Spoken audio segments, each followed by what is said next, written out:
నమస్తే, welcome to 3T TV news. ఢిల్లీలో Bharat Gaurav Ratnam Shri Samman award council and award ceremony Ashoka international హోటల్లో అవార్డులు ప్రదానం చేశారు.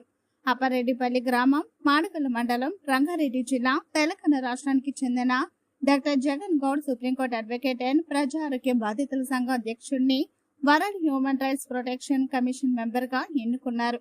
ప్రపంచ దేశాల్లో ఉన్న సంస్థ world human rights protection commission America head office మన ఇండియాలో ఢిల్లీలో ఉంది. డాక్టర్ జగన్ సుప్రీంకోర్టు అడ్వకేట్ గా ఉండి అంతకు ముందు పేద మధ్య తరగతి ప్రజలకు ఎన్నో ఆరోగ్యపరమైన సమస్యల పట్ల చాలా పోరాడారు. కానీ ఇతని కృషి గుర్తింపు వల్ల world human rights protection commission గుర్తించి లైఫ్ మెంబర్ గా అవార్డు ప్రదానం చేశారు. దీనిపైన స్పందించిన డాక్టర్ జగన్ మెంబర్ అవ్వడం చాలా సంతోషంగా ఉందన్నారు. ఇప్పటి వరకు తనకు సపోర్ట్ చేసిన కుటుంబ సభ్యులకు, మిత్రులకు మరియు శ్రేయభిలాషులకు ప్రత్యేక ధన్యవాదాలు తెలిపారు. ఈ కార్యక్రమంలో ముఖ్య అతిథులుగా కిరణ్ సేతు, ఢిల్లీ పోలీస్ ఆఫీసర్, మరియు Kavitha, Bajaj chief executive officer, మరియు Sumitra Khan, member of parliament Lok Sabha, doctor మరియు Alok Kumar Mishra, joint secretary, Indian university తదితరులు పాల్గొన్నారు.